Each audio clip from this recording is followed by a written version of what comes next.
It's the JT the Brick Show. You know, removing the word I from our verbiage as much as possible and thinking about the team, how we can make the team better, keep the I out of the building as much as possible. Your silver and black home to sound off for over 25 years. The thing that I love about football is teaching the players and building relationships. You know, you can't hide from each other. And now, here's JT the Brick. Out of the gate, we are live from Grimaldi's. Look at this crowd. Wow, look at this crowd. Wow, it's tough to get people out to lunch when it's 113 degrees, but we were able to do it today. Hey, everybody, quick announcement. Today is my 10-year anniversary with Grimaldi's. How about that? 10 years and 10 years with Remy Martin.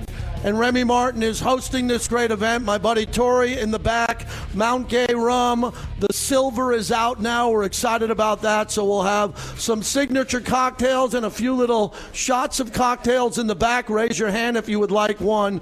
And I really appreciate everybody coming out today. We're celebrating. Are we celebrating a birthday today? I think we have a birthday today. Happy birthday. And some of my dearest friends and some people that I've known for a long time. So, again, thanks for coming out today as I just got back from Raiders training camp, and I can report Raider Nation is back, baby. We are back, and we are back hopefully as good as ever. And a couple of things from today. So this is only the third day of training camp, as training camp just opened up. We are the only team in the NFL out of 32 that is practicing at 7:30 in the morning. So no other team is doing that except for us to try to beat the heat. The first 2 days were pretty easy. Today by 8:30, 9 o'clock, it was hot. It was hot, but there's shade for the fans, and everybody had a really good time. Couple of things that I can report on today. Brock Bowers, again, was ridiculous. Brock Bowers put on another show today, and we're going to have Levi Edwards join us in a little bit to tell you about it. You know, I've seen a lot of great football players in my life. I grew up with Lawrence Taylor.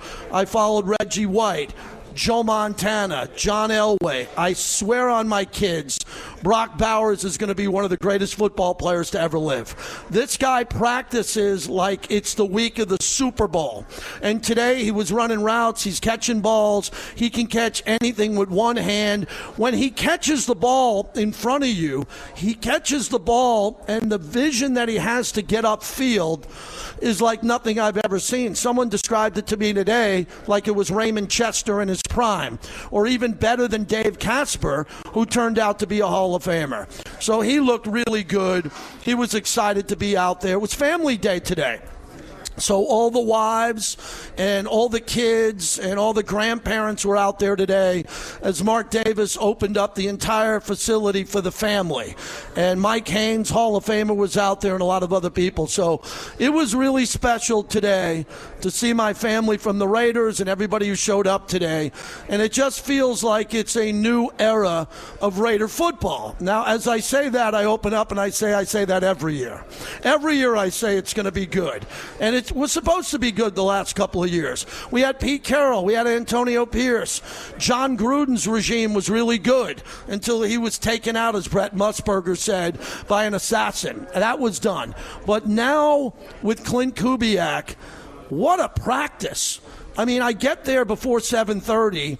And as I said, this day one of practice, they blew the horn at 7:30 because everything is being watched by the NFL and the union. You can't start 10 minutes early. You can't keep the players more than 11 hours. Everything is to the T, buttoned up. So when they blew the horn day one, as they blew the horn, within 5 seconds, they were handing the ball off to Jeanty. There's no, hey, everybody get together, let's dap everybody up, let's all laugh and act like we're here to have fun. I've never seen something this efficient since Gruden, who was very efficient with the clock in practice because they know they only have a limited amount of time. So as I mentioned, they're there at 7 in the morning, and then they have to be out in 11 hours. You can't keep them there till midnight. You can't just say, hey, we're going to look at film. You are under strict guidelines that you have the team for 11 hours, and we're starting before everybody. So my big takeaway is they're really efficient on every second of practice. Today, the other big thing that I saw, and we'll get an update on Kwity Paye, who left the field. I don't know if it was significant or not. Levi Edwards will come here and tell us in a bit, but we got a group of linebackers now that can tackle and go sideline to sideline. I don't know why we didn't have that in the past. I don't know why we didn't have that for the last 10 years or the last 5, but we now finally have some linebackers who can tackle people, bring them to the ground, and stay on the field and not come out after every 2 or 3 plays. So there is an efficiency that's happening at the linebacker position. Also today, which was really unique, Teron Johnson, who is the new cornerback from Buffalo, he played safety today. And I asked someone who was next to me, what's going on with that? And they said, we got a bunch of hybrids. We're going to be able to take slot corners and put them at safety. We're going to be able to put safeties on the line of scrimmage. So now the core of this defensive line, led by Maxx Crosby and Malcolm Kuntz and Adam Butler and all the depth that they have, I think the reason why they're going to be pretty good is the guys behind them. And then Traden Stukes is a freak. Everybody that we've had on the show is predicting he will start at safety. This guy is so good that we just drafted to come over here from Arizona. I expect him to start week 1 as a rookie and be a guy that we can count on for the next 10 years. He looks to be that good. As you know, John Spytek wanted him badly. He's our second-round pick. Also, Ashton Jeanty is just different this year. Ashton Jeanty, I was just talking about it with a couple of people here at Grimaldi's. Come on out to Grimaldi's on Eastern. We'll be here from noon to 2. Ashton Jeanty's probably going to catch more footballs than he ever caught in his life as a receiver out of the backfield. The Klint Kubiak offense is based on this player catching the ball on first, second, or third down. If you're in a fantasy league, take Jeanty high because Jeanty's going to get a lot of touches. On top of that, there is a new running back in Washington Jr., Mike, who comes over from Arkansas, and he looks like a freak and someone who's going to get a lot of touches. So the Raiders right now are in a really, really, really good spot. Really good spot because there's no more holes at training camp. We finally go to a training camp in Las Vegas where there aren't massive holes all over the field. Young corners. Who's going to play defensive tackle? Who are we going to put in? The only thing I think the Raiders really want to take a look on now is if they could look at another wide receiver. But I think they're pretty satisfied with this wide receiver room, which consists of Dante Thornton Jr., Jack Besh, Jalen Naylor, and all of these other players there. So overall, I think the Raiders are in a good spot. I think the coaching is much better. It's much more quiet at practice. There isn't a lot of blaring rock and country and rap music in the middle of practice. You can hear the coaches coaching and teaching. So I'm really excited, and it's different. You could tell it's just different. So I want to hear from you if you're out there in Raiderland today. We love taking phone calls, especially when we're on remote. 702-365-9200, 702-365-9200. And today the military was showcased. The military came out to practice, and the military was absolutely amazing. The bleachers were packed with firefighters, police officers, military who protect and serve this great region. So again, thanks to all the military that showed up today. It was absolutely beautiful to see really diehard Raider fans connected to the military early today. I was very impressed with that overall. So that was really cool. So other than that, I wanted you to hear as we begin, here's Ian Rappaport as we kick off the show. Ian Rappaport earlier yesterday was talking about the Raiders new look, and what would happen with Fernando Mendoza. When could he eventually play? And all of a sudden, this looks like a team that may be good enough to compete, and certainly a team that can make a big leap forward. To do that with a rookie quarterback is really challenging. So if this team plays well, wins some games, certainly would seem to be more likely to me that Kirk Cousins would stay in there until he absolutely possibly cannot stay in the starting lineup, and you have to play Mendoza. All right, so that's a big deal here as we begin. Who wants to see Mendoza play? All right, there you go. Whoa. My business partner's almost giving him a standing ovation. Who wants to give Cousins the first couple of games? Whoa, I did not expect that. Thor, what's happening? I did not expect that. So if we were taking a poll, and I'm one of the few radio hosts that doesn't do poll questions. I don't do polls. Put it on the poll. It's for Mendoza to start and play. I don't think that's going to happen, everybody. I don't think we're going to see Mendoza come in here and play until the midpoint of the season, unless Kirk Cousins gets injured, and we don't want to see that happen, or Kirk Cousins comes in and he doesn't win 2 of the first 3 games. As I sit here today at Grimaldi's on Eastern, I expect Kirk Cousins to win 2 of the first 3 games. I believe that Kirk Cousins should beat Miami at home in the home opener. I believe that Kirk Cousins should be able to beat New Orleans in week 3 where he's won before. I believe Kirk Cousins is good enough to beat the Chargers if he plays a really good game. So one of the big topics that we've had here on Raider Nation Radio is how quickly do you put Mendoza in to start the season? And that's a good topic today because, a couple of miles away from training camp, and Mendoza's look really good. Everything we've seen so far, and Mendoza spoke yesterday about the way he's able to see the field, the way he's being coached, and Mendoza said yesterday that he feels like he's more comfortable now he's a member of the team. I thought that was really a unique concept answer by Mendoza. He said he was studying the team so hard, trying to learn the plays, and yesterday he felt like he was a member of the team. He felt like he knew what was happening. He's on the team, and it just shows you that this kid is really special. So we're excited about Fernando Mendoza and what he could bring. The other thing that I'm talking about with everybody in attendance here at Grimaldi's, and we have slices up front. Anybody who's not getting a pizza and wants to have a slice or 2, please come up. Thor, grab yourself a slice to start this thing off. You got it. And as we get rolling here, the schedule for the Raiders is the elephant in the room.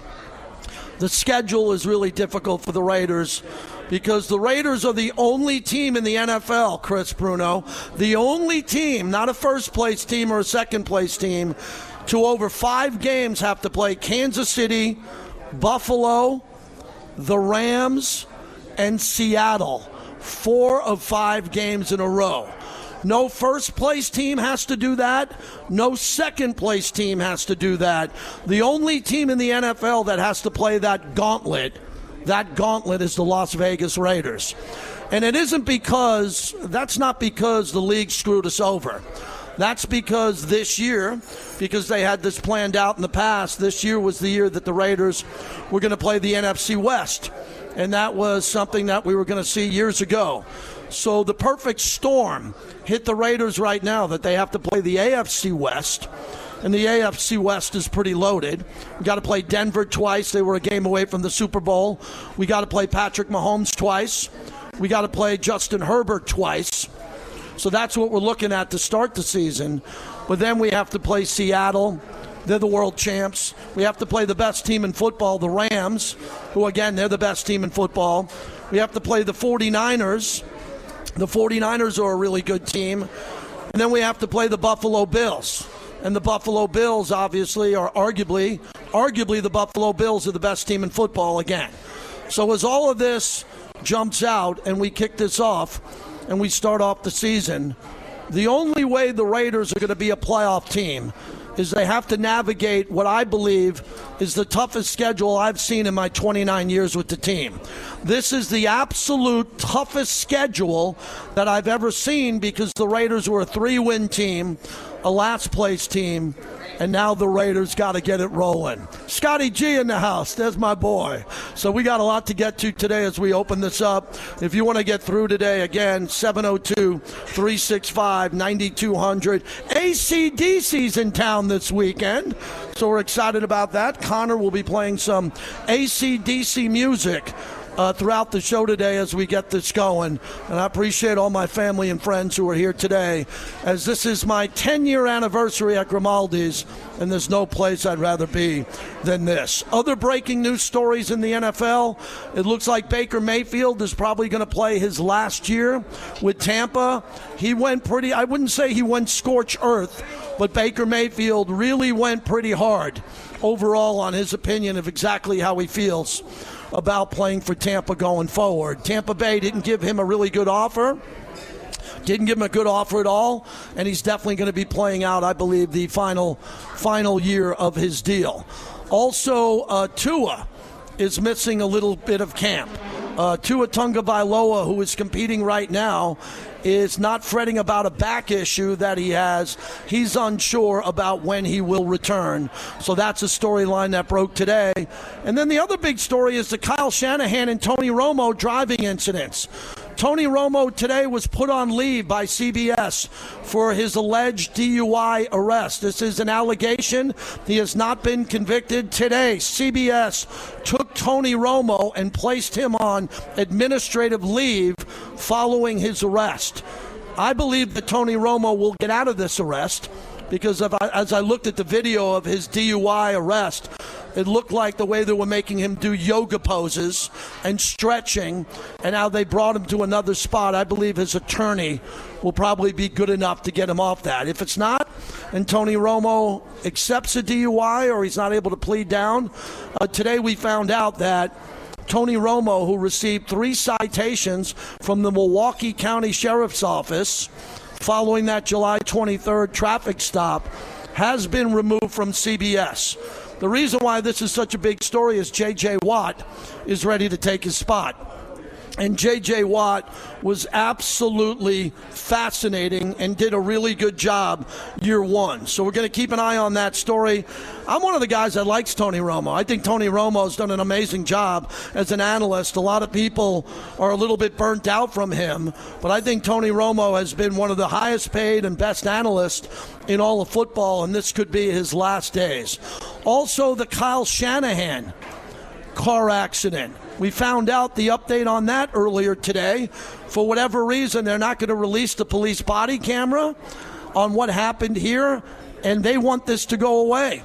They're saying this is going to be closed, as a lot of people in the media who are up in the media and are in the Bay Area are really trying to circle themselves around this.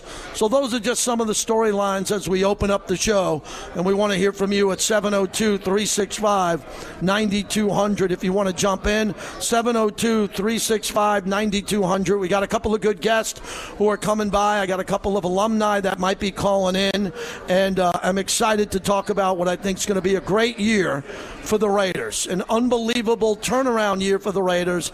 I just don't know exactly how many wins they're going to get, but a lot of people here at Grimaldi's are pretty excited about everything and the way it looks going forward. So that's our storyline as we open it up.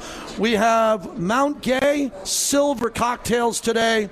We got pizza. Hopefully everybody here is supporting Grimaldi's, ordering some lunch and pizza. We really appreciate that. And if you're anywhere in the valley, you can come down here pretty quick and enjoy the best pizza I've ever had. As I've said, Grimaldi's has been such a great partner for me over the years. I cannot speak more highly of them and everything that they've been able to do. Also, another cool story, the LeBron James presser will be coming up here. A lot of people are waiting on that as LeBron is wrapping up a vacation. And today, Victor Wembanyama signed a signature deal with Nike, making him one of the highest paid athletes ever in a signature deal with Nike. Terms have not been released, but the Nike deal for Wembanyama, his original, which expires in October, the new pack comes on the heels of his new 5-year, $252 million max rookie contract deal. So today, Victor Wembanyama, reports are, could be a billionaire with the Nike deal by the time the Nike deal runs out. And how was your day today? So we begin, if you want to get in via X at JT the Brick. A lot of cool people are here. A lot of friends of mine are here. My son's coming. My wife's coming. Got a good crowd coming in. The voice of the Raiders are going to come by too. Jason Horowitz is going to be here, and we're going to have a lot of fun overall. So jump on in, and we'll hear what you have to say. Also, we're going to take the Klint Kubiak press conference coming up. Klint Kubiak, the head coach of the Raiders, spoke earlier today. We got some sound that we're going to play because, quite frankly, on a Friday, I go to the bar. I have my Modelo's and cocktails. We'll play a little bit of sound from the coach and Tyler Linderbaum as we begin. Our monologue is brought to you by Grimaldi's, the best pizza I've ever had, and Remy Martin, our proud partner here as we open it up. Come on down and see us. Have some pizza. It's a training camp pizza party. Let's hear it for everybody here at Grimaldi's. That's the monologue as we open this up. Let's have fun today. Stay out of the heat.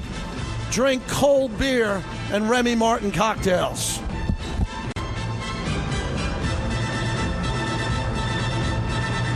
Welcome back to the JT the Brick Show, brought to you by The Black Hole. Become a member of football's most notorious fans. Yeah, I believe that when you have a better understanding of the schematics and the scheme of why you're calling the play, what the play is, you're able to be more comfortable and calm.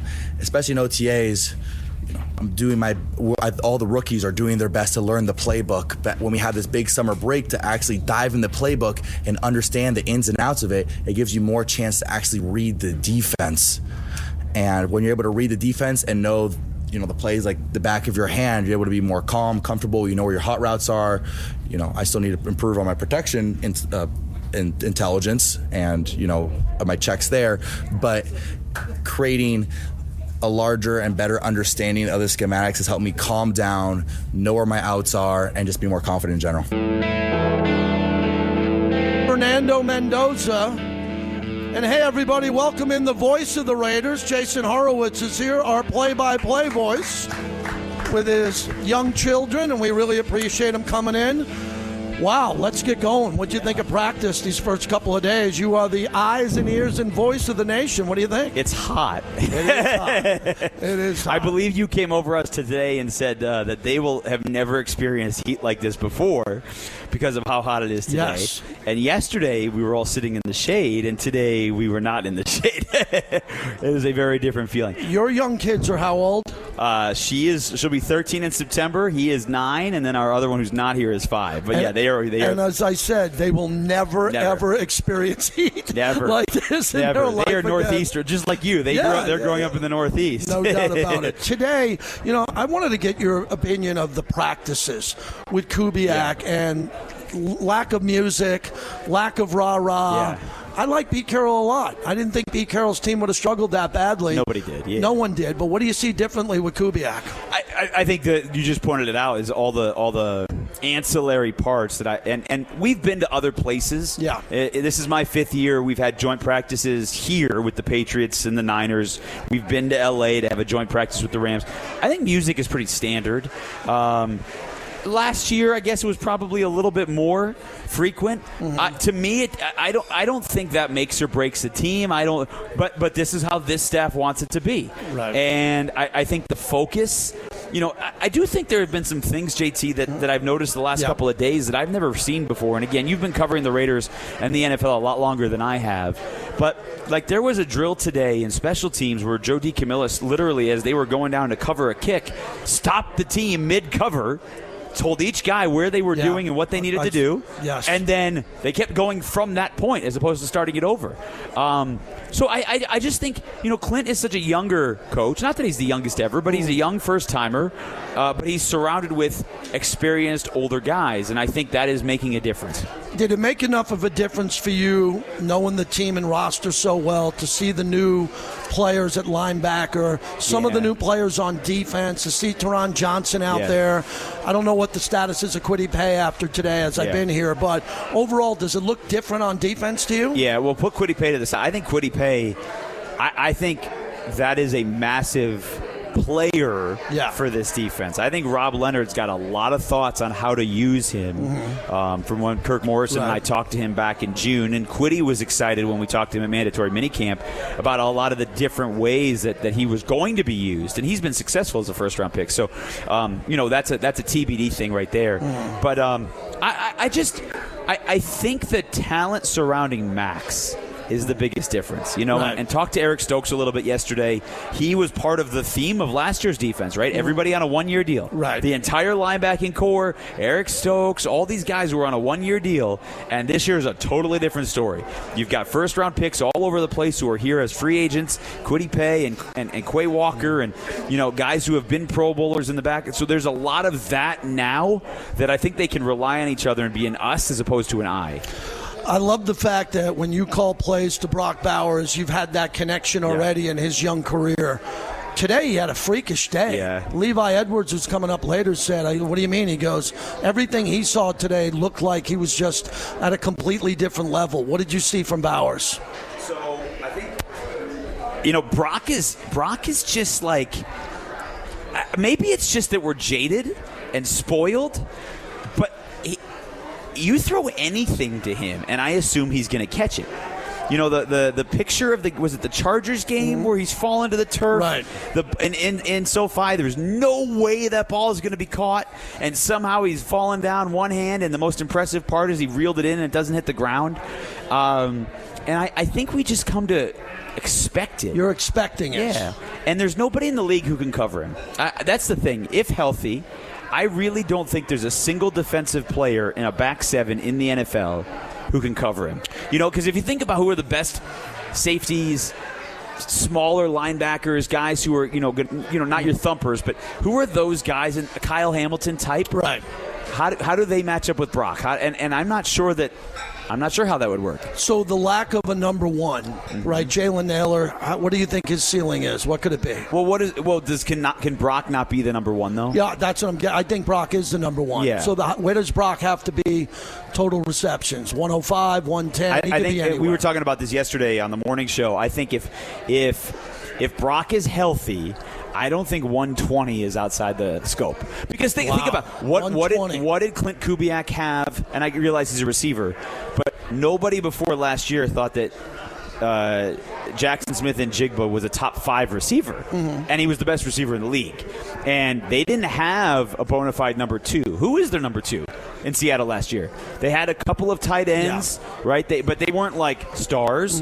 They had traded away DK Metcalf. Tyler Lockett was with us after going to Tennessee, and he was at the end of his career anyway. They didn't really have that go-to, and yet he has that many catches. So Brock Bowers is that. Jalen Naylor is 2. Trey is 3. Does somebody else emerge? Right? Is it a? What about Michael Mayer? That's what I was going to get to. Is he your 4th? And the other thing too is, you said Brock Bowers. Albert O made a couple of great catches today too. Yeah. I think people forget.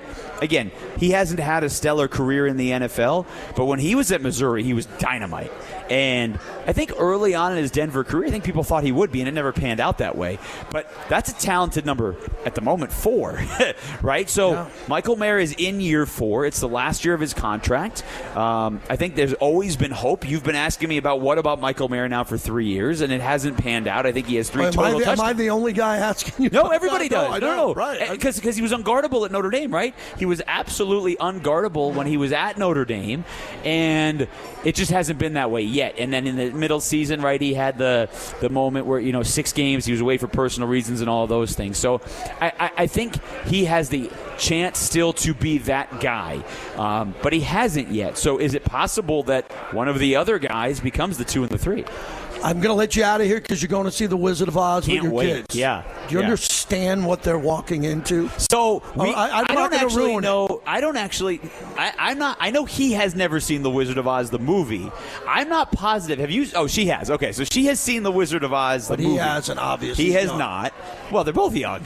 I know. My kids are your age. But I mean, here's mine. He's getting the stream. I know. Going, He's coming over here. So he got a college degree over here to fix a stream. ASU. There you go.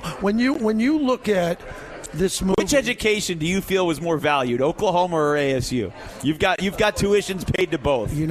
That's no one's asked me that. I'll tell that's you what. That's my job, JT. I am thrilled that both my sons graduated from great universities. Yeah. Oklahoma was unbelievable because my oldest son had that fraternity life and all that. My youngest son, Jason, went to the largest undergrad school in America and had an unbelievable experience, and he was able to get back and forth to Vegas and do that. It was two different things.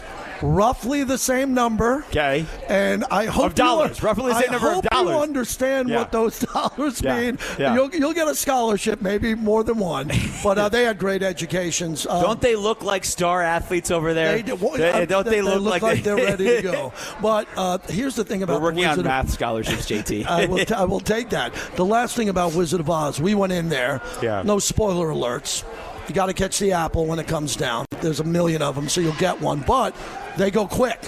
So everyone's grabbing them. So when we bought tickets on Ticketmaster, everyone said if you sit in the 200, you're looking up the whole time. Yeah. If you try to sit in the 300, so you're staring. So we're in the 300s. Are there apples in the 300s? I think so. Okay. Yeah, I think so. And 300's good for the kids because straight ahead as opposed to up. Straight ahead. Well, everything's straight ahead for the Wizard of Oz because they only sell limited tickets. It's going to blow you away. I don't know the impact that movie had on you as a kid. Oh, it's my favorite. It was it was my mom's favorite movie, and we only saw it one time a year. Yeah. Right? But what's going to blow you away about this is there's no commercials, obviously. And when we were kids, everything went to commercial. Yeah. And then you came back, and then it went to commercial. It's really short, the movie. That's interesting now that you said that. It's really short. It's like an hour and 10. Oh, they're going to love that. So it's not a 2-hour thing when there's breaks and all this. And then I was the Cowardly Lion. My mom made me a Cowardly Lion costume 4th and 5th grade. She made the whole thing. My brother was the Tin Man. I might have been in 1st grade. He was in 4th or 5th grade. He was the Tin Man. I was the Cowardly Lion. And then she would dress up as the Wicked Witch. You are going to be blown away by this experience. I think they're right at the age where you're like, I wouldn't go much younger because it comes at you. Yeah. Last one, Ashton Jeanty. Yeah. Give me a ballpark because he's going to lose touches to Washington Jr. Maybe. Well, it's interesting you say that. If we are running the football at a higher rate, a more successful rate, he may have more touches.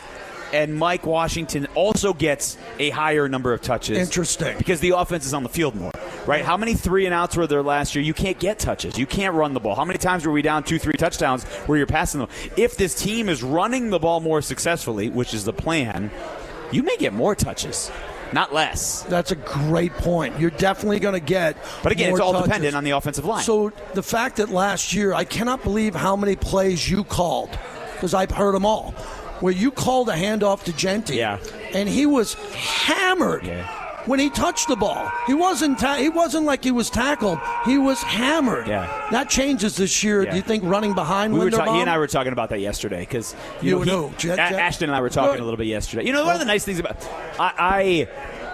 when you're walking around with Kirk Morrison, Kirk has no filter. He'll walk up to anybody, right? Which is wonderful for me because he's been around the organization so long. He grew up as a kid loving the organization. Our strength and conditioning age. He was the guy who trained Kirk when he was a rookie and beyond. So the knowledge is there. But then, during these practices, they're bringing 4 or 5, particularly early, the stars over to meet the media. And so while they're waiting to go, I'm just, shooting the breeze with these guys, and Ashton and I were talking about a couple of different things, and he was pointing out how much Tyler Linderbaum makes a difference for him. I know all the focus is, or for the running backs, all the focus is obviously on what 65 means for the quarterbacks, and obviously there's a big deal there, but it means something for him too. And even if he gets touched a yard behind the line or at the line or has to make a move as opposed to 3 yards on 70% of the carries, that's another 300 yards, 500 yards. What is that, right? 1,400 yards? Whatever that number is. It's a big number. Yeah. He had 975, and we were the worst running team in the NFL. 975, and we couldn't get him to the line of scrimmage. Right, exactly. Right. And he had 50-some catches or whatever that number was. Right. I think Ashton is – I think he's going to have a monstrous season. And I hope it's not just that I'm hoping that. Hey, everybody, let's hear it for the voice of the Raiders, Jason Horowitz. Did he buy all of your pizzas? I bought some of it. JT bought pizzas, right? I bought some of them, but we're ready to go. Hey, have fun at He's on his way to the Wizard of Oz. If you drive the van, the Raider Nation radio van. I've been known to steal it at night at the radio station. When we come back, Levi Edwards is on his way. We also got another alumni who's supposed to be here. We'll tell you all about that. 702-365-9200. We're brought to you by Grimaldi's and Remy Martin are proud partners of Raider Nation Radio. Welcome back to the JT the Brick Show, brought to you by Modelo Especial, the new #1 beer in the U.S. Yeah, it's great. I mean, I think it starts with, the relationship, getting to know those guys more, hanging out with them, and then obviously on the practice field, communicating, talking about things, I might have seen or they seen, and of course putting the work in, and that's always going to build the chemistry. That's Ashton Jeanty. JT back with you live from Grimaldi's, the best pizza I've ever had. We're on Eastern. We got a massive crowd, man. For a noon remote, I've been doing these a while. What a turnout. Wow, we appreciate it. Good to see my dear friends rolling in. Wow. So we'll be here for another hour. We're going to get to Klint Kubiak in a moment.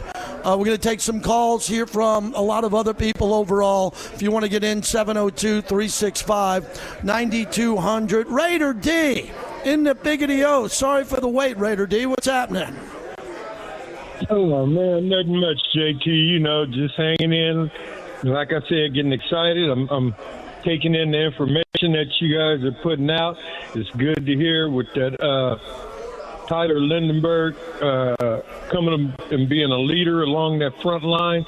I think this is the year for Powers and Glaze to step up and show that they can handle us on this level. But other than that, man, I'm looking forward to coming out, JT. I'm going to try and make it to that home opener, to the Warren G and Too Short gang and hang out with you, man.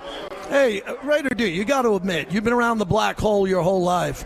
To have Warren G and Too Short at an opening for the black hole, Rob Rivera's looking down saying, man, that's my vision of the black hole. That's pretty cool. Oh, yeah. That's my guy, man. And it's good to see that this next group generation has stepped it up, and is growing it, man, and bringing it along the way it should be. Yeah, JT. So I'm really excited about the different parts. I'll be listening in and checking in on some. The secondary, I heard what you said yesterday about the secondary. So it's competition around the board. It seems like nobody has a name. Nobody has the logo. Everybody is going to earn it. That's how it always should have been. And I'm glad we finally got a good coach and a good staff to make sure that's the product we see on Sundays. Thanks, my friend. I appreciate it very much. Those on the live stream, Wi-Fi went down. It's back up again if you want to get through. I wanted everybody to hear this as we turn it up. Klint Kubiak is the new head coach of the Raiders. Klint Kubiak, the new head coach of the Raiders, just spoke to the media. Here's the head coach of the Silver and Black. What are your early takeaways? What's going on in the quarterback battle? It is early, like you said, but I'm pleased with where they came back from the offseason. Pleased with how they're working. It's a positive start. We saw Kwity Paye leave practice or doing an injury drill here. Is everything okay with him? He is, yeah. We're trying to be smart this time. Guys get little nicks there. We want to make sure that we get him to the full padded day, so we're going to be smart with him. Clint, when you watch Joe DiCamillo's coach today, he was doing just my 27 training camp drills I've not seen, just his attention to detail, the little things. And it's really resonant of you and all your staff. But would you talk about Joe's commitment to the minutia, please? Yeah, I got to know Joe as a young coach in Denver, and is the kind of guy that I aspire to be, as prepared as he is. And he's hard on the players, but he loves them up. He's just very detailed, experienced coach that we're really fortunate to have in our organization. What are you seeing with the way the first group in that offensive line is coming together so far? Yeah, it's so early. I like how they're working. I like their attention to detail. I like how they're finishing. It's our first day in our spider pads. And we'll just keep building them, keep banking reps, but we have a long way to go. It seemed like every big play today, Brock Bowers was there. What about him makes him be such a weapon in this offense? Yeah, the ball found him today, but there's guys on our team that offensively especially we're really excited about, Brock and Trey and Jalen and Mike and Ashton, and guys that we just got to keep getting them more and more reps, get them comfortable in the system so we can go get ready to play here in about a month. How important is it that multiple guys are able to play multiple positions with different groups, group 1 group, 2 group, 3 group, but it's mixing and matching different guys? Yeah, the guys that aren't an established guy, that's probably 90% of the team, in order for them to make the roster, is special teams and playing multiple positions, receivers that can play all three, fullbacks that can play tight end and vice versa, DBs that can play corner, nickel, and safety. So that's how you make the roster in the NFL. How impressed have you been with Maxx Crosby's intensity and explosiveness out there, even after the time he's been rehabbing? Yeah, I think it's just to be expected. That's who he is. I know when we line up there in a team period, and he could just ruin a play at any moment, in a good way for the Raiders. So it's not just installing plays. You're also installing plays, and, oh, by the way, where's Max? Those are things normally you think about in a game plan situation. Sometimes you got a game plan practice just to get a playoff. You just talked about game planning, going up against this defense for 3 days now. Just how difficult is it going to be with how versatile they are for opposing offensive coordinators to game plan against you all? Yeah, I think Rob's building a foundation. We have a lot of players, especially DBs, that are playing multiple positions, and we have a system to learn. So he's got a lot of teaching to do, and just like the offense, they just got to keep stacking days. You play competition with every position group. How have you kind of seen that play out so far during training camp in terms of intensity and how everybody's pushing one another? Yeah, anytime that a guy knows that his spot's in jeopardy, no one's comfortable. So that's great for coaches, for players to not be comfortable. The NFL does a really good job of making sure that's a reality. So that's when our team can be competitive at all positions, and our young roster can push the veterans, and we're going to keep getting better. We've seen a lot of Nakobe Dean and Clay Walker. What are your thoughts on that duo as a linebacker core? Yeah, on paper it looks great. everyone's excited about it. I'm excited about it, but they got to gel and they got to come together and now come be Raiders. So we're working on that. How much value do you think Michael American has in the passing game? And I go back to watching Michael at Notre Dame, and he's always open, catches everything, and he's extremely unselfish in the run game. So he's had a really positive start, to be expected.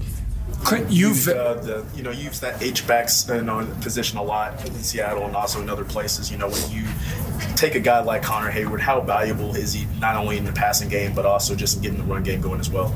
I think your fullback has to be one of your smartest players on the team, for us to be able to, block the two-back run game and block the drop-back protections and to play all the special teams. You got to be in great shape and you got to be really smart. And, Connor's made a really good first impression. Patrick Gird's pushing him as well. Love the competition there. I know you have a plan for Jamal McCoy, but what have you seen from him so far through 3 days? Yeah, I think he's been available for 3 days, which is a really positive start. So just keep stacking days or keep monitoring his mileage and just see how he comes and recovers the next day. But to see him out there, get as much work as he's getting has been excellent. Fernando said that he's feeling more comfortable out there, but he's still a ways away from where he wants to be. Just where do you want to see him still grow? Yeah, I love the mindset that he has. That's all of our players should have. Nobody has arrived, especially a rookie quarterback. So you just keep giving them a new rep every day and coach from it, and then go back the next day, solve the problem, and go to work fixing new problems. So he's just like everybody else. That's got to earn their way. You crave guys who have the versatility, and everyday Dylan just shows up lob somewhere, specials, running. Your thoughts on him, please, Clint? Yeah, just another guy that is a solid teams player that is very bright and has made a solid first impression. So those running backs, like I said in OTAs, their true colors come out when the real football starts. So we're still in underwear out there, but I can't wait to watch him and Ashton and all of our backs, Mike, keep growing and keep getting good reps. Fernando was saying the difference from college is the attention to detail. You take him in the film room, you thought it was a good play, and you kind of pick it apart and show him. How well does he take those critiques and pushes? He's very coachable. All the quarterbacks are. Really, all of our players are. We got guys that want to get better. So when they're eager to get better, you better make sure you're on it as a coach. So we got to challenge ourselves as coaches to make sure that we're giving them the right coaching points and help them get to where they want to get to. The underrated competition of this training camp are the kickers. What are your thoughts on Conce and Matt going into the training camp? Yeah, I think it's just a daily battle and another position that's going to help make our team better with competition. So got some kicks in today. We'll just keep doing that throughout camp. You challenged Zeke at the end of minicamp to come back strong after a good offseason program. We see him back out there getting more opportunities. Just what have you seen from him to earn those opportunities so far? Yeah, I love where we are in the DB room. There's a lot of guys that are fighting to get on the field, and not everybody's going to start, but everybody's going to play special teams and in different personnel packages. So Zeke's just another one of those guys like Jermad and, these young corners, these young safeties that are getting a lot of valuable reps right now, and we're learning about what they can handle. During the offseason, you said personality was a big thing for you, bringing in new guys. What is it like seeing those pieces kind of come together now? Yeah, everyone's personality is welcome, but, their production, we tell them, is demanded. So we just want them to be themselves, be their best selves, and go produce, because nobody really cares about their personalities in our building. We just want them to play their best football. What did you see out of Spencer Burford? I know he had some familiarity before, but what has he done to kind of show you guys that he can play? Spencer is a guy that's got some really good film in San Francisco. He's come here and has gelled well with our system, and is a big part of this guard competition. You mentioned that you wanted Fernando and Aiden to push Kirk. How has that played out so far this week? Yeah, anytime they complete a ball better than he does or get it out faster than he does, and he should get pissed and want to do it better. That's the goal. And I think they've done that, in these first 3 practices. You got every guy doing something good every day, and it makes the other guy want to stay after practice a little bit longer to work on that throw that they missed. So it's a really bright room. Coach Sullivan's doing a great job. What's going to be about Ashton these first 3 days? He just picked up where he left off. He wants to be a major part of this team. We're going to give him that opportunity. See from Mike Washington as a compliment and how their styles kind of differ between him and Ashton.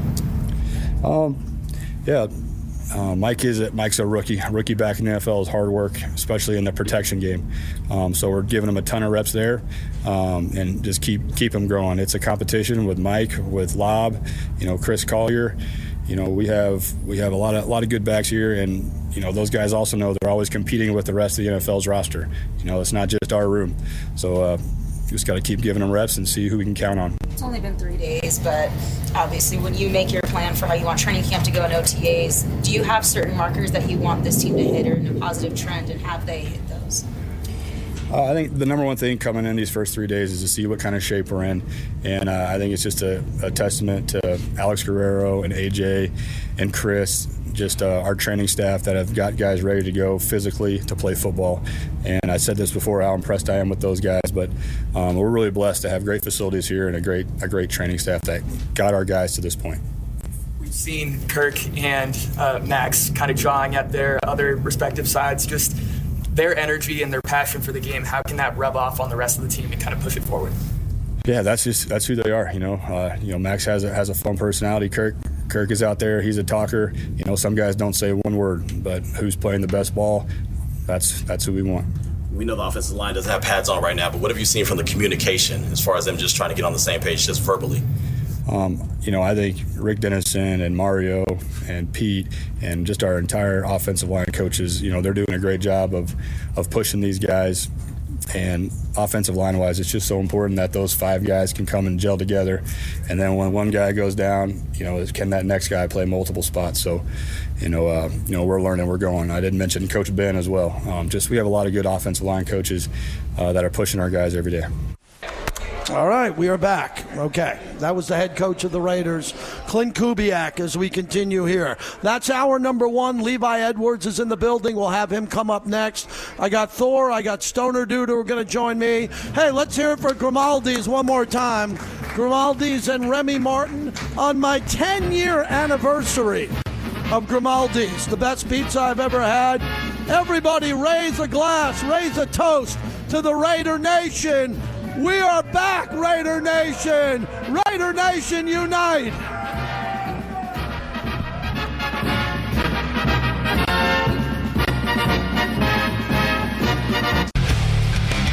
It's the JT the Brick Show. We didn't want to move the chains. We wanted touchdowns. We wanted the big play, the quick strike. We're going to take what we want. Your silver and black home to sound off for over 25 years. These are the greatest athletes in the world. They're like artists. Here's JT the Brick.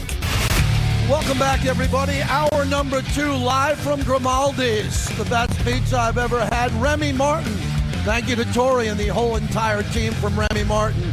As we continue on, I got my buddy Stoner Dude with me, and this is 30 years of remotes for you and I. Well, let me see here. I started listening to you in 98, yes. And I started coming to see you 99. at Ricky's in San Leandro. Right, so we're coming on 29, 30 years. Yeah, it's close to 30 years, JT. That went by way too quick, didn't it? It did, and when I started in 98, we went to 2 AFC championship games, a Super Bowl, and we lived in the playoffs. We had an amazing 4-year run around there, for sure. AFC West championships, but we talk a little bit off the air, we talk on the air. Ultimately it comes down to this, JT. This is the first real optimism I felt. I'm not. I try to come into your show and be respectful to the other coaches and things like that because I respect the show. But I've also expressed my disdain for some of the choices and decisions over the past few years. Gruden was my guy. We haven't really done anything since then, and they took him away from us. I'll always remember, everybody, the NFL took Gruden away from us when we were on a roll. But the bottom line is now, Klint Kubiak, he's like an Al Davis kind of choice. I agree. Offensive-minded head coach. You said that. I remember Al used to always say, I want a guy that can call his plays. That's why he went out and got Norv Turner. That's why he went out and got Mike Shanahan and guys like Hugh Jackson and John Gruden. So this is, and he's off of Super Bowl victory. So to me, he's the perfect choice at the right time. I'm glad that the Raiders held out and they made the right choice to sit it out and wait till the Super Bowl is over to go get him. But let's talk about the elephant in the room, because I agree with you on Kubiak. Josh McDaniels had a more impressive resume than Kubiak by far. 6 Super Bowls. He called every play in New England. He was the architect with Belichick and Brady. It didn't work, but here's the deal. He was a 2-time head coach. He failed as a second coach with the Raiders. Kubiak comes in clean. Kubiak's not a head coach. Yeah, this is all brand new So I think this is really important. When McDaniels went to Denver for the first time, I thought he was way in over his head. It didn't work. Kubiak comes here. I think he marinated as a coordinator. Everybody was going nuts on Ben McDonald 2 years ago and other ones. Why weren't people 2 or 3 years ago going nuts about Kubiak, who was the son of Gary Kubiak? I think he waited in the wings and marinated until now. And I think the Raiders are lucky he wasn't hired as a head coach 2-3 years ago. Well, I think the Super Bowl was the tipping point for him ultimately. And I love the fact that he's so entrenched and knows the AFC West. He knows what's up. Like you say, you talk about the history with him, with John Elway and his dad and everything. But you know what? I want to talk about the one still hole, for me, the elephant in the room, JT. And that's the defensive tackle position. I've said it over and over again. I called you about Haloti Ngata, okay? That's the kind of back I've been calling for defensive tackle. Right now, everyone's talking about the possible trade with Vita Vea. Obviously, that's just a wishful, hopeful thinking, but man, John Spytek's got that, Tampa Bay connection. It's the possibility. To me, that would just be the cherry on top of the cake. Yeah, I would agree to disagree with you, because he's 31 years old and he's played already for a while, and you got to pay him. Not only do you got to trade for him, you got to get him, and you got to give him a Christian Wilkins type of contract. And we went after Christian Wilkins and it didn't work. But you make a good point. If John Spytek swings on Vita Vea and we get Vea here, that's insane. Because he's not the messed up mind of Christian Wilkins. No. So you're getting a guy who would be loyal to the Raiders, and I think a lot of other teams aren't biting on him. Maybe the price will go down. And again, another Al Davis type of move. If you can make a move like that right before the season starts to go out and get that KG veteran at the position that you need the most. I don't know how to work the books and the numbers. That's their job. I'm just a fan. I just know what I want and what I would like to see. But last JT, we talked a little bit about we're rock and roll fans. I know you're the lead singer for the Sea Monsters. I am the lead singer of the Sea Monsters. I am. Thank you. I always like to tell people about that. I am the lead singer still of the Sea Monsters. And the reason I started listening to your show back in the 90s was because you used to always play the Spirit of the Radio at the beginning of your show. And I'm like, this guy likes Rush. I guess I got to listen to this guy. What do you think about the Rush coming to the Sphere here in Las Vegas? Do you think that's going to happen? Yes. And a matter of fact, I have Brian Slagle of Metal Blade Magazine, who's a god. I know him well. You know him well. Yes. He's coming on a podcast with me Monday, and we're going to talk about that. I've seen 54 Rush shows, so I'm waiting for 55. I had 55 booked in Dallas. Getty got laryngitis. Right. Oh, okay. So as I was going to go to the airport in an hour to fly and go to the show, the show canceled. Thank God it canceled when I was in Vegas, not in Dallas. So I'm going to see Rush in San Jose, and I'm going to see him in Fort Lauderdale. But if it's Sphere, then that's a big number, because that's a big, expensive ticket. That's $500-$600 a night. Remember the old days of the Grateful Dead show? They had guys walking around saying, "I need a miracle." Yeah, that would be me. I'm looking for a miracle. All right, man. Stoner Dude. You know I don't. Stoner Dude and I go back 30 years, and he always shows up at my remotes, and I can't thank him enough for that. I'm going to hold you to this, but I'm not. How many wins do the Raiders have? Playing what I believe, and we've known each other 29 years, this is the toughest schedule I've ever seen. You're killing me whenever people ask me that, but you know what? I because I'm optimistic, truthfully, with the roster that they put together this year, I could see us bouncing around 9. Hoping for 9, you know, we're at least 8, and we're shooting for 9, and somehow making it into the playoffs with a 10th win when it matters the most at the end of the season. You believe this is a 9-win team? I believe this is a 9-win team. I do, and I won't just say that blatantly. I'll say that because with all the chips where they are, yes, they're a new team. They're coming together with a new coach. This has happened many times over the years. If you got the right personnel and the right decisions made in the offseason, it's certainly possible. What's your fondest memory as you go at the Oakland Alameda County Coliseum? Oh, wow, man. I was just out here talking with all the fans here. Grimaldi's eating pizza. By the way, when the pizzas hit the tray, JT, I was first in the line. You like the slices. I love the slices.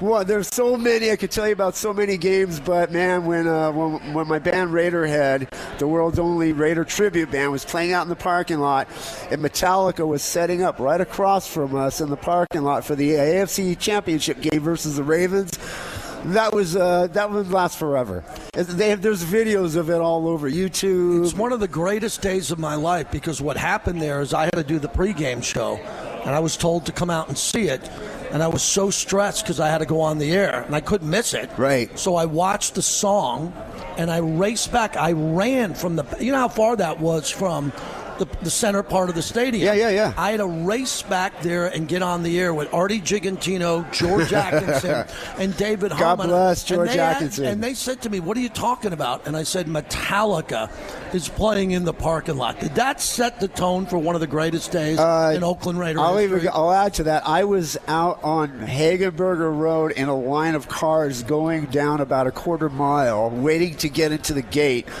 with the sun not even coming up yet, watching the sun come up, and people were murmuring, Metallica's going to play in the parking lot. I'm like, what? Metallica? But other than that, JT, so many great games. I was there for 15 years, every single home game. I think about the monsoon game versus the Kansas City Chiefs. I think about Tim Brown when he got his 100th touchdown. They peeled him to the wall over there at the Black Hole, and they wouldn't let him go. There's so many great memories. I'm only hoping that Las Vegas Stadium and the new fan base here will grow to be like that and have more memories to come. Thanks for your great friendship with me.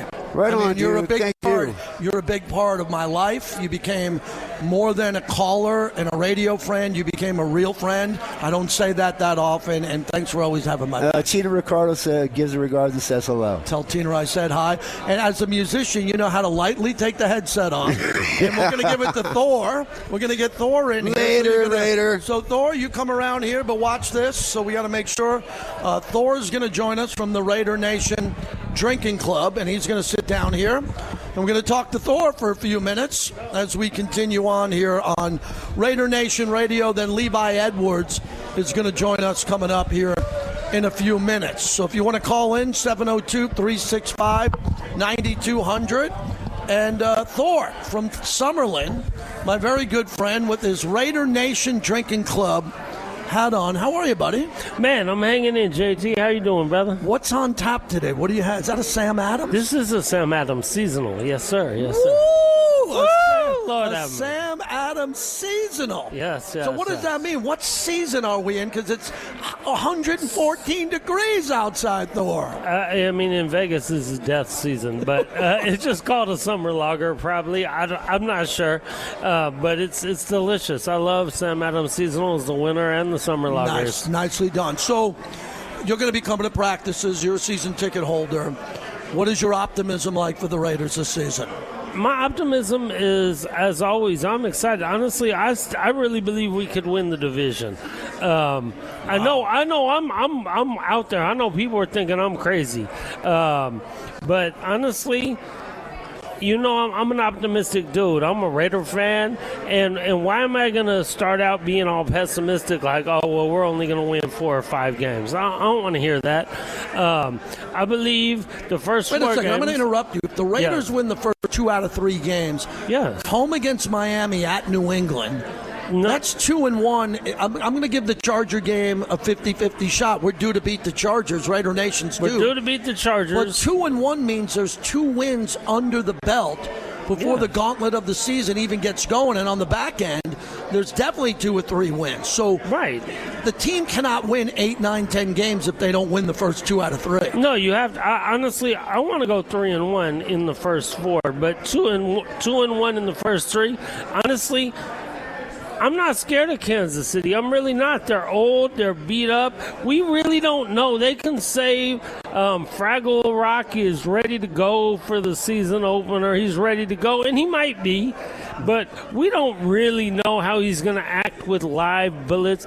Like, he really was hurt. Like, people take a year to come back from that. So let's see what he really does. I mean, he's a monster. He's an absolute great quarterback, one of the greatest of all time, sure. But that doesn't mean you can beat ACL or whatever injury it is like that. I mean, so we have to see it first, and until I see it, I don't believe it. And I think we can win that game. KC has fallen off. They're older. We're young. We're hungry. Shout out to Q Newsom, my brother on the Raider Nation Drinking Club.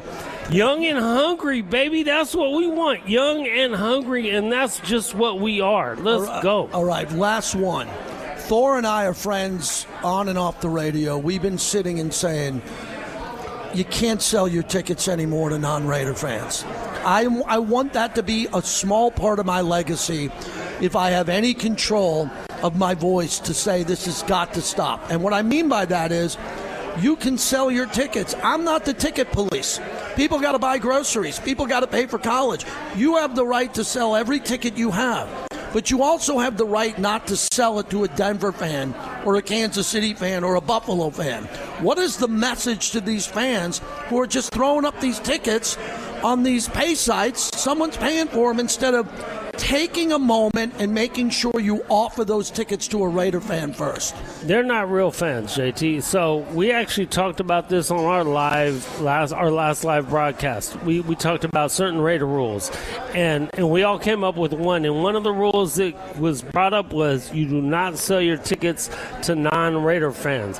Honestly, people got to make their money. Sure, people got to, I mean, it's hard. I know a lot of people got to come in from California or New York. I know a lot of New York people. Don't sell your tickets to non-Raider fans. Don't sell them to not, because honestly, if you're a real Raider fan, is $50 or $80 going to change your life anyway on the price of a ticket? So say you're going to sell it for $300, but now you're going to get $350. Is that $50 changing anything realistically in life? Stop it. Let's go, man. Real Raider fans, sell your tickets to real Raider fans. Get some kids in there. I know Raider dads been around, especially for a preseason game and stuff. I know my homeboy Tony in the Bay. He sells his tickets to Raider fans only, and once he's got his money back, if there's some games he can't make, he gives them to Raider dad the rest. Thank you, Thor. Thanks for coming out here from Summerlin. You're from me, the mean streets of Summerlin, man. It was a long journey out here, baby. Stoner, dude. Thanks for coming long journey out here. You got it, man. All right, you got it, buddy. Appreciate you, my brother. Let's get out to Raider Dave out in Denver. Raider Dave, thanks for holding. You're up next. Go ahead. Oh, I love being a part of this, man. Stoner, dude, way to go. 9 wins, I'm with you. Man, Thor, division championship, why not? And I'll tell you why. What division did our head coach in last season? What division does he know better than any other in the NFL? If those teams have any weakness at all, Kubiak knows where it's at. He knows how to attack them. And he's going to get that opportunity in the gauntlet of the schedule against Frisco and Arizona, Seattle. I mean, the Rams, it's going to be great. And none of those teams are going to go, all wins and no losses versus the entire AFC West. That's not happening. So there are wins there to be gotten. I can tell you that. On top of that, this is what I'm energetic about. The quarterback room now is better than how many years ago? How many times has any of these quarterbacks, besides AOC, been able to throw to a tight end like Bowers? When has a quarterback had a center like this? When has Jeanty had a center like this? When has Maxx had linebackers that are his size behind him? There is room to be jumping on this bandwagon. I hope everybody does, because to be a real Raider fan, you're right. You don't sell the tickets to somebody else who's not, and you get to these games and you black out the stadium.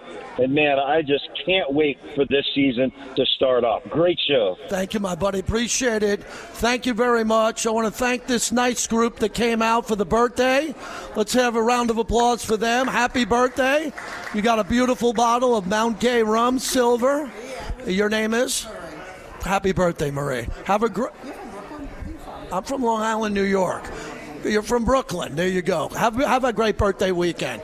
Got a nice crew of about 10 people that took a nice table here. They were here when they opened, and I really appreciate that. So we have a great turnout here. Levi Edwards is parking. He's going to join us coming up here in a little bit. We are live from Grimaldi's, the best pizza I've ever had, brought to you by Remy Martin. Remy Martin, our proud partner here, with their signature Mount Gay, and this is an amazing bottle, Mount Gay Silver. Next time you order a rum and coke, it's a Mount Gay Silver. We'll be back live from Grimaldi's on Eastern as we continue right here on the flagship of the Silver and Black. Welcome back to the JT the Brick Show, brought to you by M Resort Spa and Casino, the official hotel of the Las Vegas Raiders.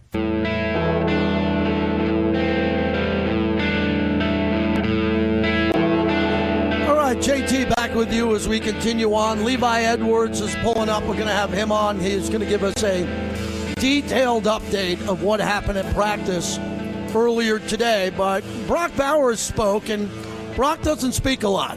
Brock can speak, but he doesn't do a lot of podium sessions. He's one of the most humble players we've ever seen with the Silver and Black. Here's some of his podium session that took place just an hour or so ago. Good, how are you? Good. Brock, it seems like every practice you make your teammates go ooh and ah. Do you ever watch the film and be surprised at what you do?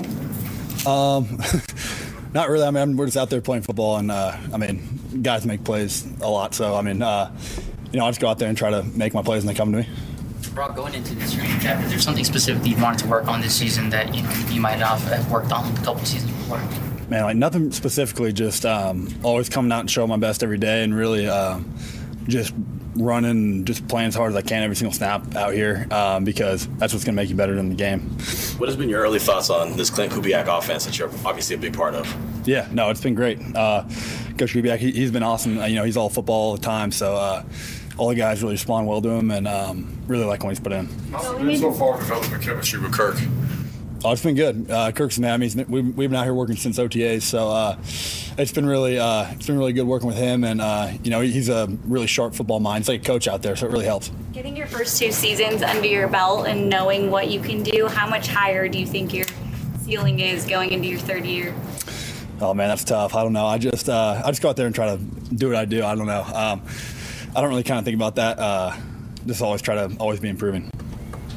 How impressed have you been? How impressed have you been to see Maxx Crosby out there playing at 100%? Like he hasn't spent 7 months rehabbing. Yeah, no, it's awesome having him back out there. He brings a whole new energy, whole new juice. So it's really great having him out there. And he's going to help us a lot this year again. So I'm excited to see what he does, and he makes everyone around him better too. So that definitely helps a lot.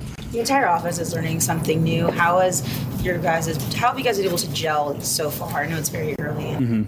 Yeah, I think just the more reps we get at, the better we're going to be. So I think we've had a good start with OTAs and everything, but we just got to keep it rolling and keep improving every day.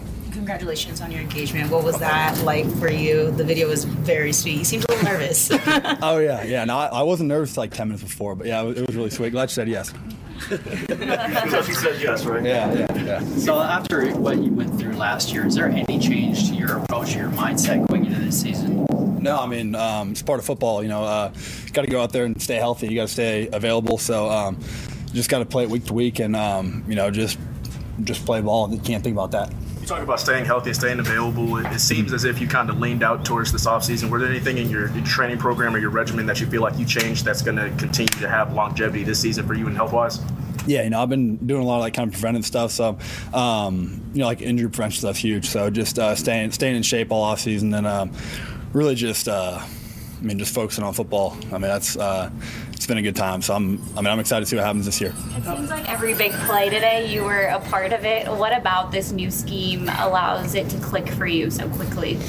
It's just. Me and all the guys, we've been studying really hard and getting after it in the meeting. So there's a lot of attention to detail with this offense. So I'm excited to see when we keep building on it and keep growing mentally. Has there been anything that stood out to you about the quarterback room, the way it's made up now? They're all just great guys and just great locker room guys too. Everyone's great to have in the locker room, and then they're all super smart too. So that definitely helps. It's like having another coach, all of them, all four of them. So it's been good. As you mentioned, Coach, I'm wondering, what kind of culture are you feeling being built here with the team, his messages, and how that's different from the past experience? A lot of messages. It's about being connected as a team, going out there and working hard every single day and just building, and then results will come after. And just focus on improvement, focus on intensity out there, and just getting after every day. We talk about the Georgia connection and how the communication on the defense and stuff like that, but is there any of that communication between you and them from offense to defense with your former Georgia guys? Oh yeah, we talk a little bit, and it's good to have them here. They're a huge help, and they're all great players over there. So I'm excited to see what they do. But no, offense always talking defense, seeing what if we're giving anything away, or because that's training camp's for, to see what you're doing bad against them. They can communicate with us, we'll communicate with them. So yeah. How difficult was last season, just from as a mental standpoint, dealing with not being 100%? And do you think you benefit from that in the long run?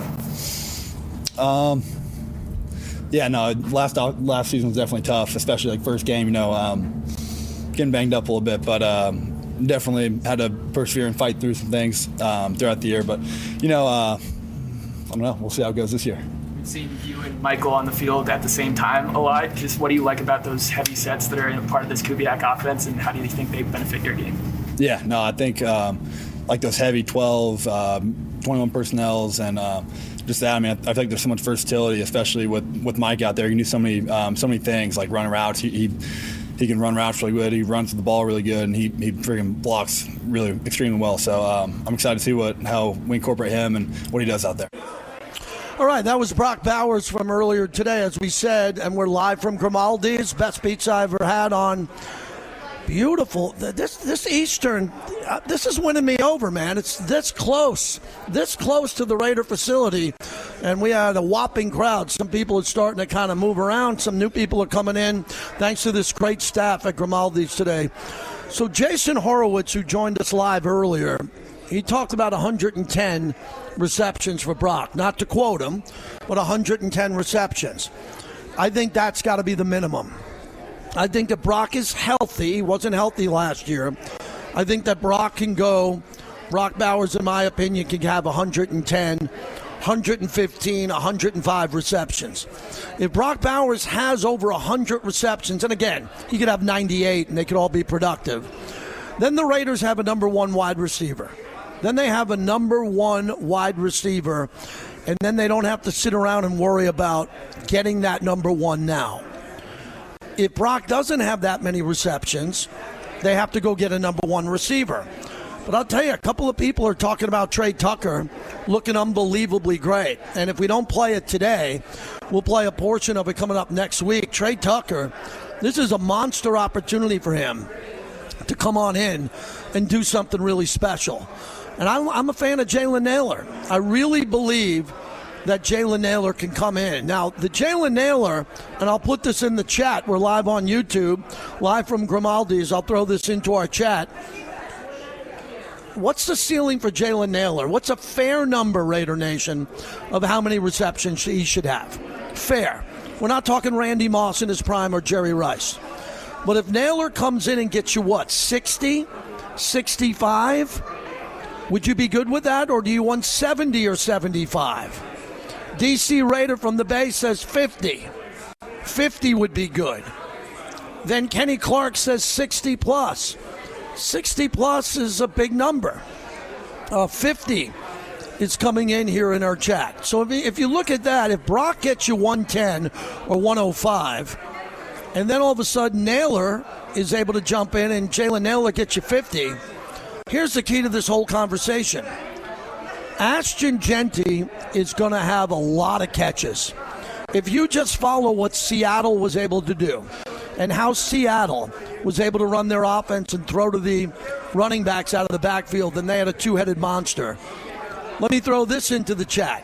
What's a fair number of receptions for Ashton Jeanty? Is it 50? Is it 40? Is it 60?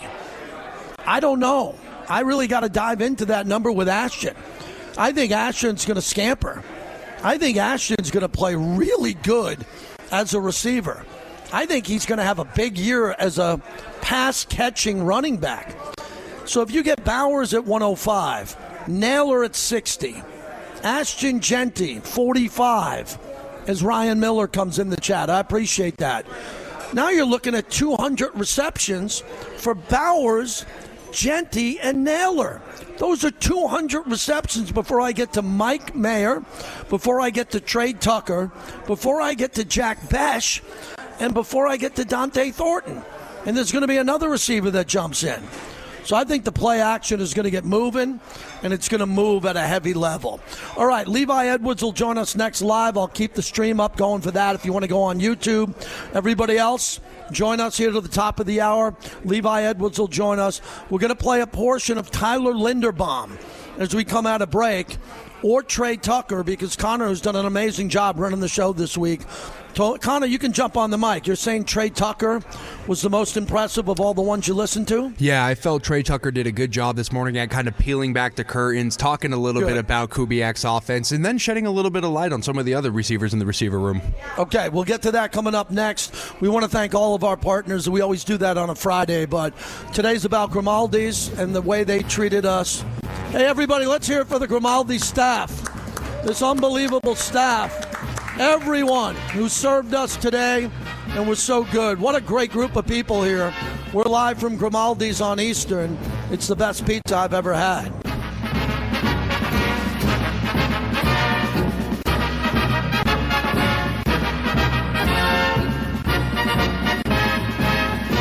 Welcome back to the JT the Brick Show, brought to you by the DeCasta Verde Law Group. If you get injured in an accident, call 702-222-9999. Yeah, the ball found him today, but there's guys on our team that offensively especially we're really excited about. Brock and Trey and Jalen and Mike and Ashton and guys that we just got to keep getting them more and more reps, get them comfortable in the system so we can go get ready to play here in about a month.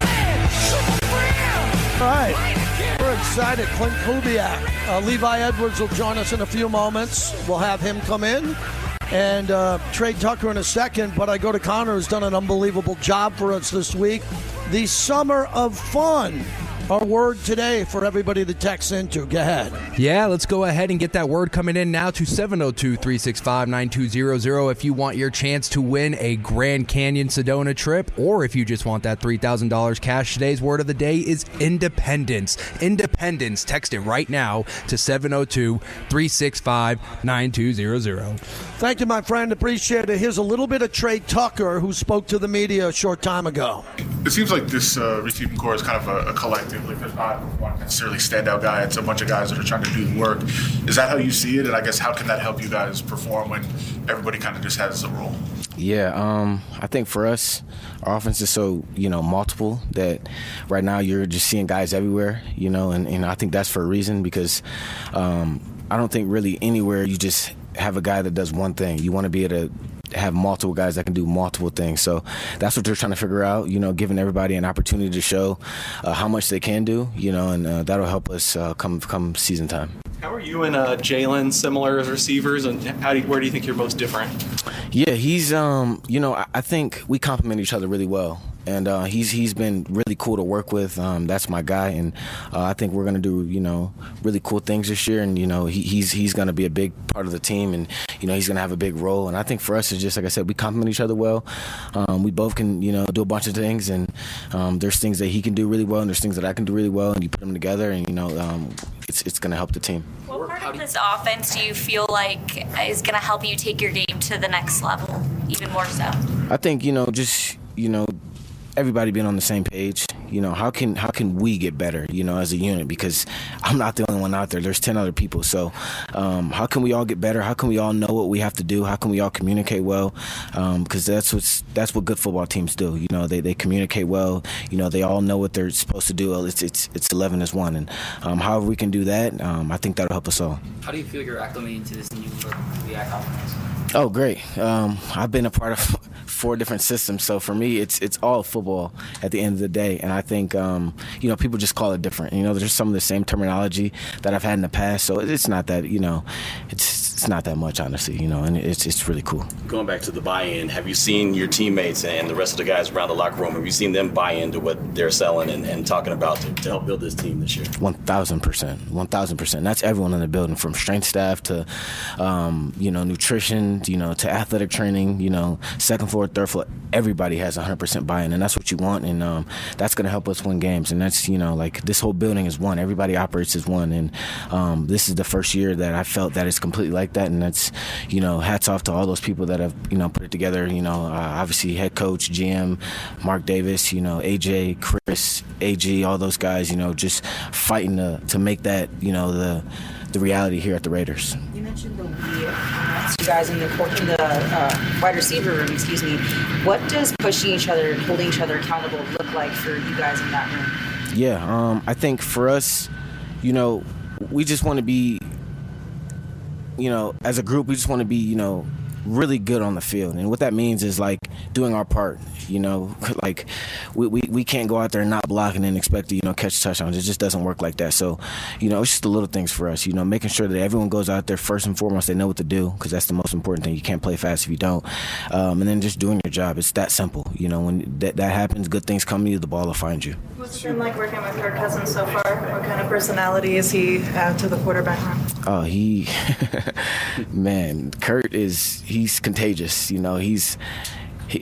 He's like old head dad, but has a joke for every second of the day, and I'm really appreciate my time working with him. It's making me better, and just the way he sees football, very bright IQ, and that was a great addition for us to add him, and for all of us to learn from him, because it's going to make us all better, and what he knows, and what he's been through, and how well he's played over all the years that he has been playing, it's going to really help us this fall. All right, I appreciate that. As Levi Edwards joins us from our digital team, we played that because Connor, who's running the show, said he was really impressive today. You were there for that. What did you sense from Trey Tucker now, the way he represents that receiver room and what he's brought to camp so far? Yeah, life comes at you fast if you're Trey Tucker, because a couple of years ago, this is a young guy who's getting mentored by Jacoby Myers and getting mentored by guys like Devontae Adams, really young guy in the room that you're trying to get a lot out of. And now he's, I don't want to say receiver one, but he's the old head of the room. He's the veteran presence that's supposed to kind of mentor all these other younger receivers.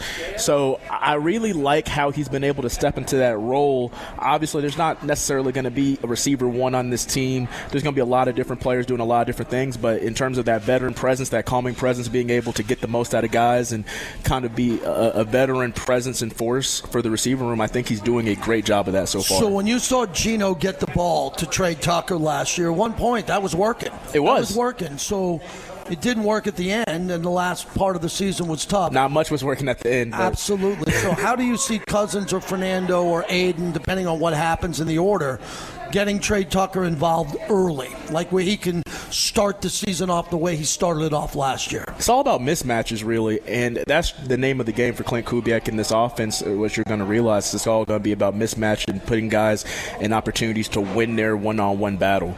And so what really has to happen is not necessarily what Trey Tucker has to do, but how the offense can put Trey Tucker in advantageous situations to win his matchups, no matter where they line him up at on either side or even in the slot or even kind of in jet sweeps or anything that they can do to continue to use his versatility and his speed to create mismatches. That's what's going to get him going early. So you tweeted out today, and everybody should be following the Levi Edwards to find out what he sees at camp. You thought today was a different type of Brock Bowers day. You saw more than me. What did you see? Yeah, I mean, I'm not sure if you guys know this, but Brock Bowers is a pretty damn good football player. I might have forgot, because he's been out for a few games and it's been a couple of months without football, so you kind of forget. But today was a reminder. Brock Bowers is a pretty good football player, and he showed that. He caught a couple of touchdowns. He just stayed open all day, and he leaned up. I kind of noticed after practice was over at the post-game media availability, he looked a little lighter.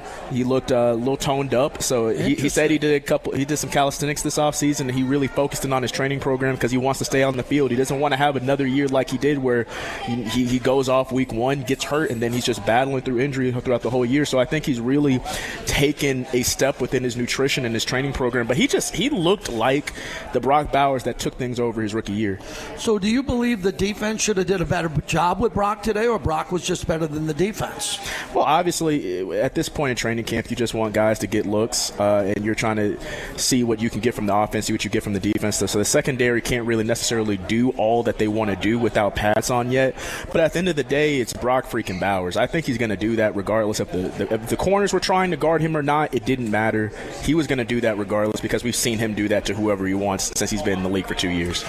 All right, so we've only been through 3 days of camp, going into the fans coming. I mean, it's been – I don't want to put you on the spot, nor me, but Kwity Paye today, as we look at, guys getting dinged up in practice and what's going to happen going forward. How do you see that when someone comes off the field, or we don't report on injuries until injuries are released here, but Raiders have been pretty fortunate to be healthy coming into this camp. Yeah, they've been fortunate, and they're going to stay fortunate, and obviously we can't speak too much on injuries, but what I am going to say is what Klint Kubiak has already said, where he's trying to keep guys safe and be cautious until pads come on. There's no reason to play guys through little knick-knack injuries that could prolong to something deeper. It's one of those things where we want everybody to be healthy. Everybody reported healthy for training camp. There's nobody on the PUP list. There's nobody straggling along. Everyone reported to camp this year 100% healthy, and you want to definitely keep that momentum going into padded practices when these dog days are really going to matter. So if he's not 100%, he's a little nicked up, banged up, whether it's severe or not, I doubt it's really anything.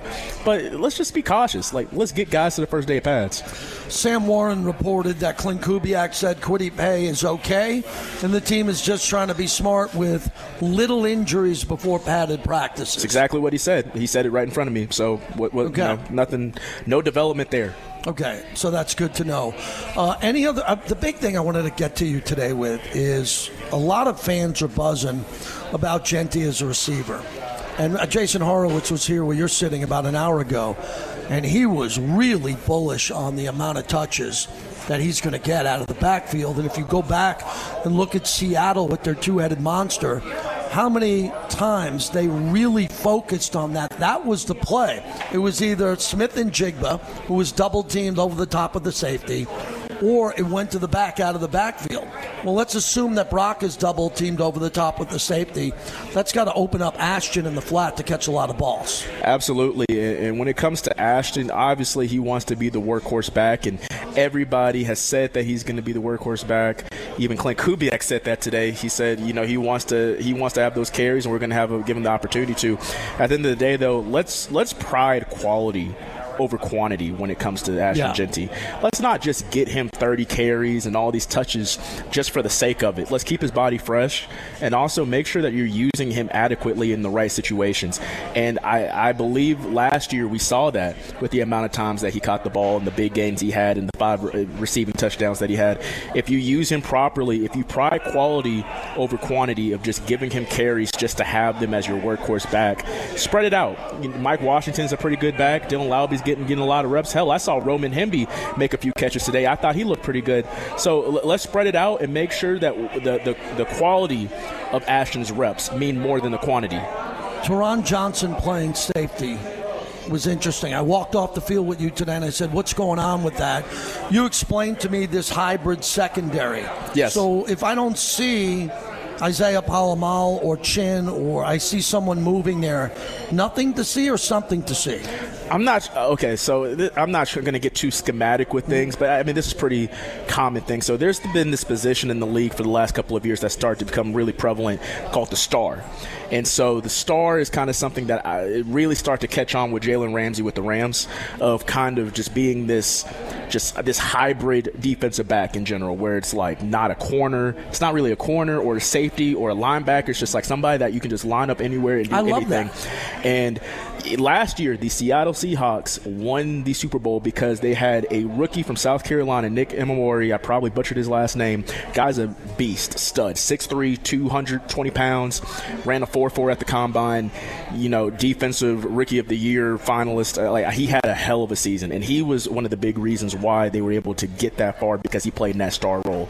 And so I think right now, just watching what Taron Johnson is doing in the defense, I think Rob Blender is putting him in a situation to kind of be that star, whether kind of do some nickelback stuff, some safety stuff. Even a couple of days ago in practice, I saw him kind of come up real close to the line of scrimmage, kind of lined up and kind of like in the box as a linebacker. So they're going to have him do a lot of those things. And I also believe that Trayton Stukes, when he's ready, when he gets more reps and he gets more familiar and acclimate with his defense, I think he's going to be that next man up at that star behind Taron. Last one. When it comes to the Houston dual workout, or going into pads here, what are you expecting for pads here? We don't get enough padded practices. I will never waver on that. I think it's terrible. It's not a Raider problem. It's a league problem.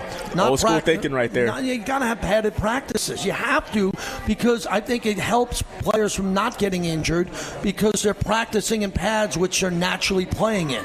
So the padded practices are coming. But then we're going to Houston, and that's going to be no joke. And that team is insane on defense. So I don't care how good Bowers is, how good Big Mike is. We know how good Linderbaum is. Those guys roll. It's a physical ass team. So as the Raiders get set to get to pads a couple of days from now, and then go to Houston after the Arizona game, what do you want to see? Physicality. That's what I want to see. I obviously, you want to see efficiency, but I need to see physicality, especially when you bring all these pieces in, like Quay Walker and Nakobe Dean, Taron, Kwity Paye. You bring in all of these guys because you need them to be physical at the point of attack, and that's what I need to see. And even on offense, we've talked so much this summer, JT, about the offensive line needing to improve. Them, coaching is going to help, and Tyler Linderbaum is going to help, and Colton Miller being healthy is going to help, and all these players and draft picks are going to help. Well, this is your first test, because the Houston Texans have a damn good defensive line, and if they're not ready to be physical and step up, then I don't know what to tell you. So you're stressing physicality because you see it without pads on. I've been seeing it. We've been seeing it. We've been seeing it chippy. Without pads. Yeah, it's been a little bit chippy. Is that good? I think it can be good. Yeah, so do I. I think it'd be good. I mean, I don't think it can hurt. I mean, unless it physically hurts players, and then that's a problem. But, competition and physicality, even amongst yourselves, it's never going to be a bad thing. Max needs physicality. He does need physicality. He's over here blowing past everybody. Last 2 days of practice, he's just been flying by everybody, at the point of attack like he never hurt his knee. So I'm waiting to see these offensive linemen really test him, really challenge him. He needs that physicality. Right. Get him ready. Angel, thank you, my friend. Unbelievable job. One of the best remote techs and overall people I know. Levi, thanks for doing this. Go get some late pie. Oh, Appreciate look at this, everybody. This is a $50 Grimaldi's. That's a 5-0 for Levi. He's now a paid guest. Not every time, but when he's going to come out and drive and leave the job, I got to give him a 50 spot at least for that. So bring some pie home. You can bring some pie home. Nice cheat day gift right there here. You go. There that you nice go. cheat meal right here. I appreciate it. You don't need. You've been working out hard, man. It's not a cheat if you're working out. You know if what? you're not working out and you're having big meals, it's cheating. But you're working out. I try to, yeah. But the problem is that sometimes, for me, a big guy, sometimes I can overeat the gains. So that's why we got to rationalize it, because I can put on all the calories I lose pretty quick. And it's very easy. The brick's looking okay. Look at that. I saw you in a tank top by the pool. Yeah. No, you put in the work. I see you. I've been putting in the work. I've been getting in a lot of stuff. Levi Edwards. Hey, everybody. Thank you who's still here. Thank you to everybody. Raider Nation Drinking Club, Black Hole, everybody. One more time for our staff here at Grimaldi's. Everybody here. Thank you, Thor. Andrew Paul, who put the show together. Connor back. Angel again. Everybody else, thank you for coming. Enjoy your Friday, everybody. Stay hydrated like I am. I'm going to reward myself with a bucket of Modelo's when I get home in the pool. And have a good weekend. Thanks to the bricklayers. We'll see you on the other side. Thanks to everybody at Grimaldi's and Remy Martin, who put together this along with our entire team here. We will see you back on Monday. Mad Dog Sports Radio, Sunday, 9 a.m. to 1 p.m. We'll see you there, everybody. Thank you.